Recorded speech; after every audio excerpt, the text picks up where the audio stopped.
It looks like Jaeden Roberts may not be available for the Tide against Florida State. How big a problem is it?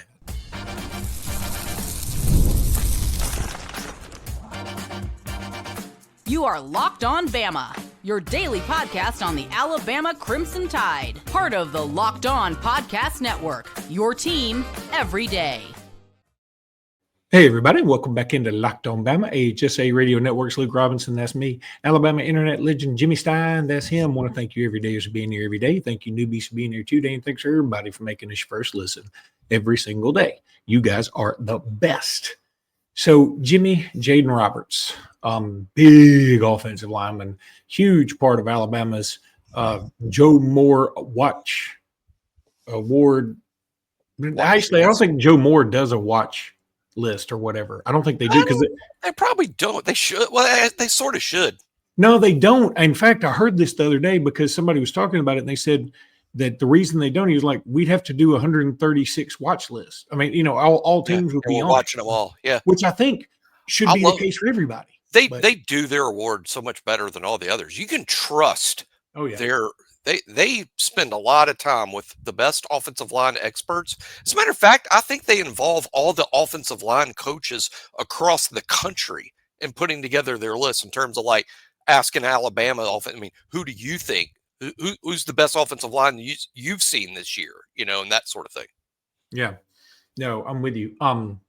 Anyway, going back to what we were talking about, Jaeden Roberts may not be available. Yep. And so how big of a deal is this? And somebody else, I saw another report on this about you were talking about FSU's one of their giant defensive linemen that, 6'5", 347 or whatever, going up against Parker Brailsford, who's very undersized. And so, I mean, I think there's beginning to be some concern about the FSU DL against Alabama OL. Yep. Well, the loss, let's assume Jaeden Roberts not playing. And I think that's a fair assumption. Kalen DeBoer was asked about it in the press conference, in his weekly press conference, and he referred to Jaden as questionable.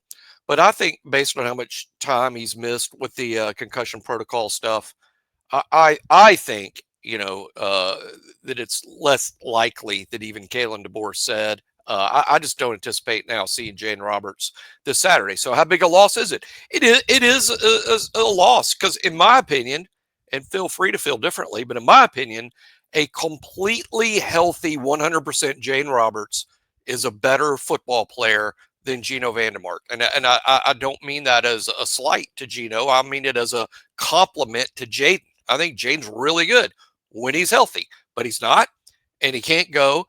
And Geno Vandermark is a good SEC football player. I thought last year he played better than, some people online on the message board say. I think he's better than that. Was he great? No, he's probably a great player. Maybe he's great. We'd be talking about him in an NFL sense. He's a fifth-year senior. But he's good. I think Cam Dewberry's good, probably even a little better than Geno. I think about the same. Slight nod to Cam Dewberry. But losing Jaden is a blow. I would say it's similar to the blow of losing Jam Miller. I mean, in terms of, Jam's not a first-round pick in the draft, but Jam's better than Richard Young and Daniel Hill. If he's not, then our coaches, I'm not really sure they know what they're doing or talking about, because they had Jam as a starting running back and bragged about him all through spring and fall about how good he's looked, and we've seen him play. And again, it's a blow, but as we say all the time here, not every headache is a brain tumor. Not every bad thing is terminal. Sometimes you can just be sick and you take a Tylenol and you get over it. Not every bad thing causes you to lose. I don't think it's going to affect the ultimate outcome of the game for Alabama, but it does make the hill a little steeper to climb when you have two starters like Jam Miller and Jaeden Roberts out. Oh, you're on mute. Even on game week. I thought you were game ready. No, ready. That is my being game ready. I have muted a while. That is a good point. So, that is a good point. On mute. Situation normal. That's how you know it's me hosting. I mean, anyway. So does it affect the game plan to you any? Like those two guys being out? No. I'm just being honest. Thanks I mean, for the I explanation. know I should. Sometimes I like to give real answers, especially when questions I don't anticipate. Slow down. I want Slow down. real answers.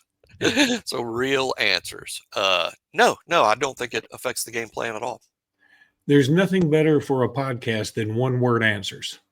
Yeah, I know. Well, I was trying to be accurate. I want to be right, and I had to think through it, and I wasn't sure how to say. But no, just my answer is no. I don't think it changes the game plan. I'm If so I'm talking anxious. too fast. I just have one of these Starbucks things. Look how big this Starbucks thing is.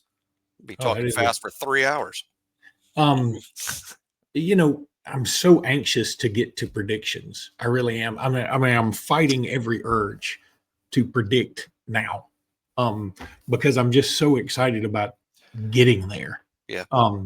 Hey, look, if you're going to the game, be sure to look out for me. I found out some other people I know are going to the game, so it should be a pretty good Alabama contingent.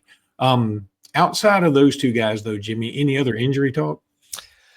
I would look for the tight end situation. I'm really curious injury-wise. Now, I know DeBoer didn't mention anyone as being out. I think so that tells me that they're expected to play.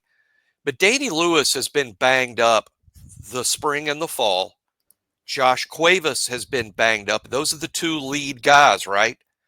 I think we're going to see. How about this? We're not going to do predictions in terms of game scores until our last show this week, but I will do predictions in terms of guys we might see. I think we'll see Caleb Edwards and Marshall Pritchett both play on. Whoa! And I know, Whoa. that crazy. I think that's pretty. I think that's bold, and maybe that's wrong. But I'm going to say right now they both play, in part because I'm not convinced Danny Lewis and Josh Cuevas are 100% can go the whole time. I think we might have to really do tight end by committee, particularly when you throw in the fact that we're not going to get away from these multiple tight end sets. I mean, I think there's going to be sets when Alabama's in, what's called, 12 personnel, which means one back and two tight ends, sometimes even in 13 personnel, one back and three tight ends. Good God. I think they'll do some of that at times. I think Grubb, Sheridan, DeBoer, and Brian Ellis, I think they like the multi-tight end formations. And we have about, I think, 7 on scholarship.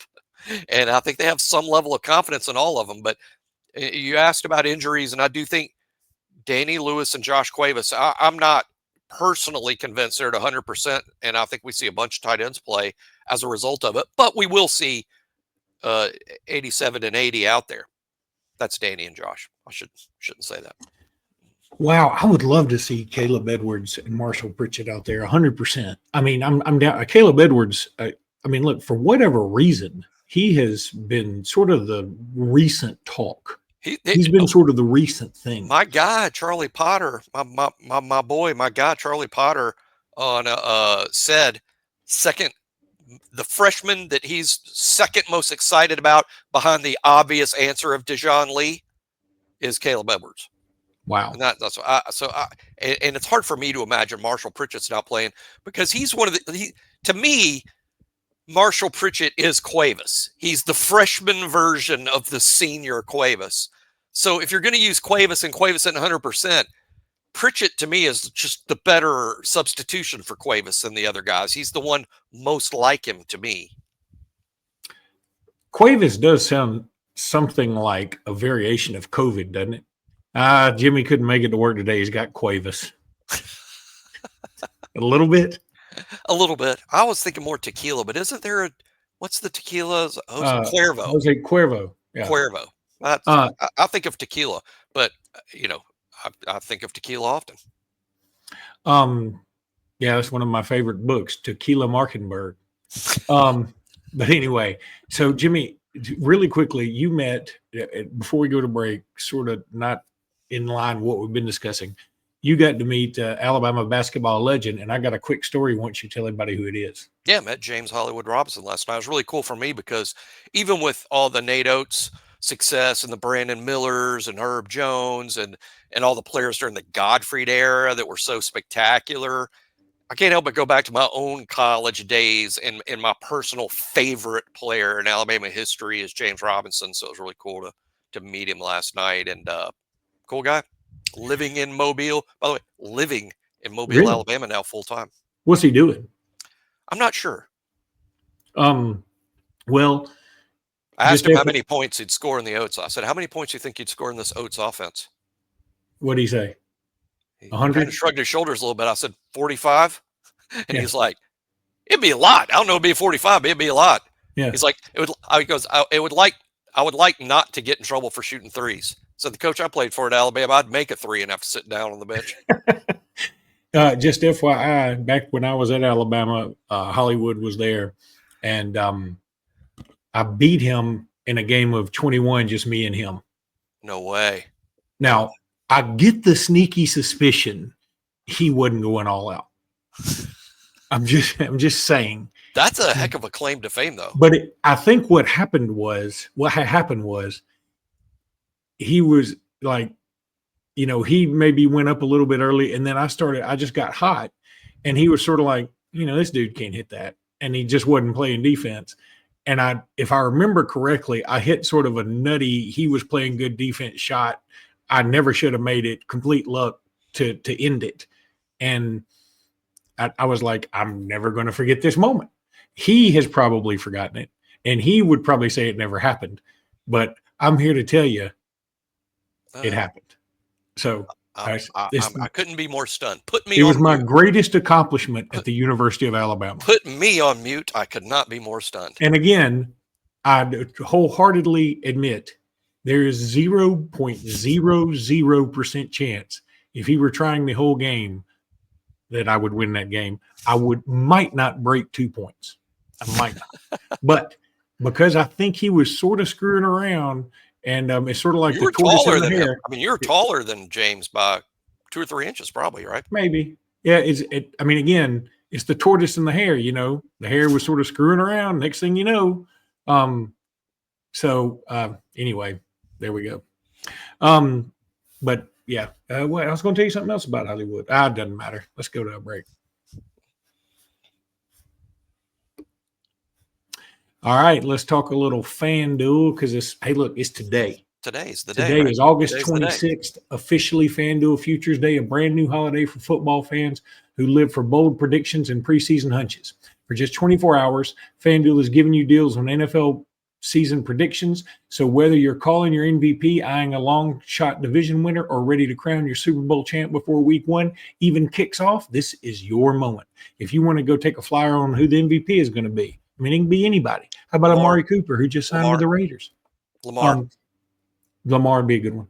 I did tell you how to bet on the Oklahoma City Thunder for NBA through FanDuel. I told you I'll do that, and I'm sure to. So now, Lamar and the Ravens win the Super Bowl. That's a good point. Visit FanDuel and go to their app today, the FanDuel app, and start planning your futures bet now, because Futures Day is one day and one day only. FanDuel, where you play your game. Hope I'm right about Lamar. My fantasy football draft is a Thursday night, and I hate that I'm missing some college football over it, but I love my fantasy football draft night with my guys. I've been in the same league with the same guys for like 25 years. And wow. And I don't know what order we're picking, but I'll just go ahead and tell you guys, I do have a strategy in terms of draft. If I have the first pick, or if I'm able to get him, if I'm picking and Lamar Jackson's available, I'm taking Lamar. If Lamar's off the board before it gets to me, then I'm not taking a quarterback until the 5th or 6th. I'm not taking any other quarterback until after I've picked 2 or 3 running backs and a couple receivers. Even I'll go all the way down to I was like, it's not like I'm taking Josh Allen or Joe Burrow or Mahomes or even Jalen Hurts. I'll pass on a quarterback. I'll be one of the last guys to take a quarterback if I can't get Lamar. That's how I feel about him as a fantasy player and the season I think he's about to have. That's neither here nor there. Back to Locked On Bama. Oh, yeah. It's a Locked On whatever football thing they want to talk about. Whatever Jimmy's talking about. We just talked about James Hollywood, too. So Ryan Grubb will be in the booth. Yep. Are you pro offensive coordinator being in the booth? Let me tell you something. I always have been. I always thought that was like – I've been on the sidelines for games before. Like – I don't know how head coaches understand who's in what formation when they can't see the overhead view like that. Because the guys in the overhead view, that's their job. Now I get the head coach, the head coach, I think, he's got to be down there with the players, rah, and all that stuff.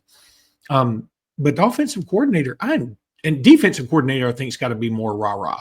But I think offensive coordinator, man, you got to see what they're getting in and be able to make a change like that. Well, Grubb is going to be up in the box, and he's going to be the only coach up there, meaning there's not going to be another one. When I say coach, I'm referring to one of the 10 assistants that we have on the staff. Grubb's going to be the only coach. He's going to have 2 offensive analysts up there with him. And on the defensive side, Womack is on the field, but he was on the field last year too. It's just that last year he had Colin Hitchler, the safety coach, was up in the box. This year, no Hitchler in the box, only analysts up there. And here, I know this is a boring answer when Luke says, do I have a preference for Booth or on the field? I have no preference at all. As usual, I'm copying Nick Saban here, and I believe what Saban believes, which is I leave it up to them. I'm comfortable. Nick Saban said, I'm comfortable with it either way. I asked my coordinator, do you want to be down here or do you want to be up there? I'm cool with it either way because championships have been won. Super Bowls and national championships have been won. Doing it both ways. There's not a wrong way and a right way. It's what you are comfortable with. This is what our guys on our staff are comfortable with, so I'm cool with it. For all the people like, well, you need a coach up in the box. I get that, but first of all, analysts really are coaches. They're just kind of coaches in training. And secondly, what you're really doing up there in the booth is calling out personnel. That's the main job. So like Grubb is there and his 2 analysts that are going to be on either side of him, their first job is to call out personnel. And by that meaning they, with their binoculars, are looking on the field. They're looking at numbers on defense and going, okay, they're in nickel. They're in regular. They're in dime. They're in cheetah. They're in short yardage. They got 3 safeties on the field. They have their quickest defensive ends on the field. Hey, their linebacker got hurt. They got a substitute in at linebacker. That's not the normal will linebacker. That's somebody else. Their job is to call out personnel so that Ryan Grubb can then make his play call based on the personnel. Defense, same way. Womack's on the field. The guys up there in the booth are telling him what's on offense. Are they in 11 personnel, 1 back and 2 tight ends? Are they in 12, 1 back, 2 tight ends? Because we have to match that on defense. So that's the job up there, is to call out personnel. That's not a rocket scientist job. It's not, you need to be a coach to be able to know the numbers that number 24 and number 26 are safeties and number 17 and 13 are corners on this team. An analyst can do that. So it doesn't bother me in the least. I'm like Saban on this. Whatever the coordinator is most comfortable with, that's what they need to do. Yeah, I muted twice in one. I wasn't even calling it out this time. I was going to let everybody sit back and think through what I just said, and hopefully everyone in unison agree with me. I was pontificating what you had discussed. That's the bottom line.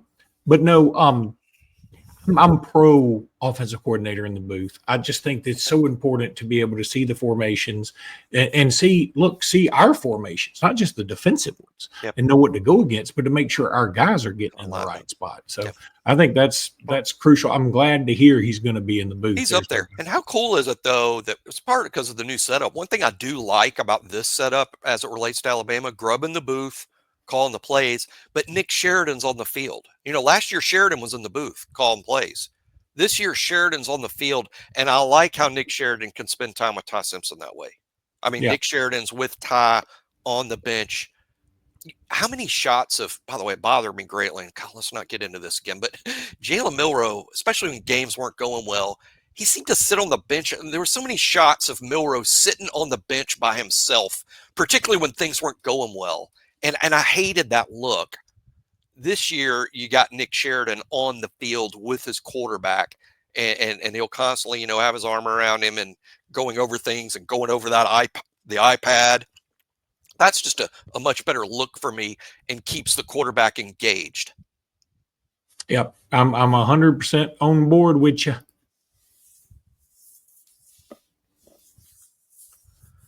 All right, it's time.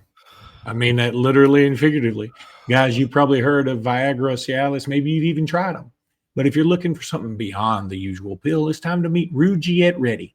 Rugiet Ready is a next-gen prescription treatment designed to amplify arousal in the brain and boost blood flow. Unlike the usual pills that can take hours, Rugiet's 3-in-1 formula dissolves under your tongue and kicks in fast. On average, in 15 minutes, and effects can last up to 36 hours. So you can stay confident and in control when the moment is right. If traditional options haven't worked, Rugiet may be the answer. Over 150,000 men have already made the switch.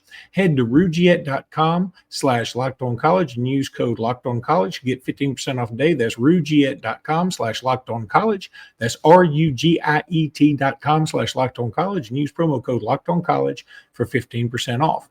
Individual results may vary with prescription treatment. Compounded drugs are permitted to be prescribed under federal law but are not FDA approved and do not undergo FDA safety, effectiveness, or manufacturing review. Please visit Rugiet website for full safety information.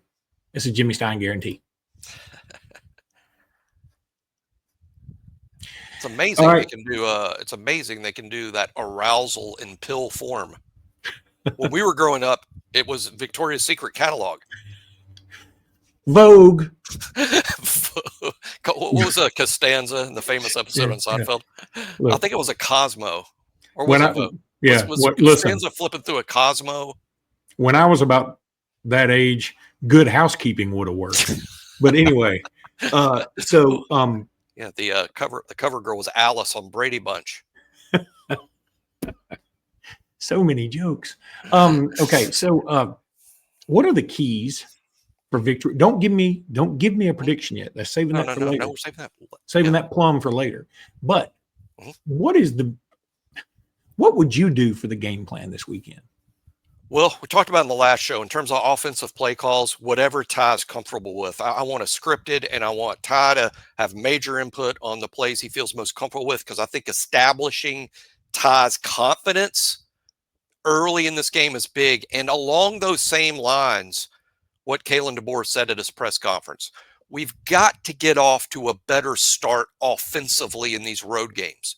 If you think about 3 of the 4 losses, all away from home, 3 of the 4 losses, Alabama got off to a horrific start on offense. Against Tennessee, it was 7-0 at the half, I think. Alabama was only up 7-0.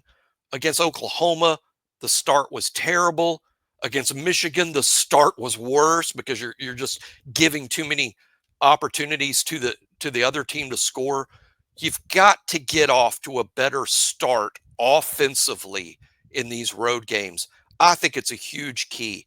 I think the first quarter may dictate what's going to happen this whole game, because Alabama's got to get off to a better start, or it's the same stuff as last year. And secondly, let's be honest about the fragile or the psyche of these teams. Alabama's talking about maybe a national championship. Florida State's talking about reversing 2-10. If Alabama gets off to a quick start and Florida State gets down early, I'm not saying they're going to quit at all. I wouldn't say that about any college football team, especially in game 1. But if Alabama gets off and they're up 14-0, they're up 17-0, Florida State's got to be telling themselves, "Oh, here we go again." I mean, this is last year continued. I think the first quarter in this game is huge. I know some people like to say, "Oh, the last 4 minutes of this first half and the first 4 minutes of the second half, that middle 8." No. To me, this Saturday, the first quarter may tell the entire story. Is this game going to be close, or is Alabama going to win very comfortably? Boy, 3-1 game. 3-1 day show. This must be you in mid-season form. I'm in mid-season form.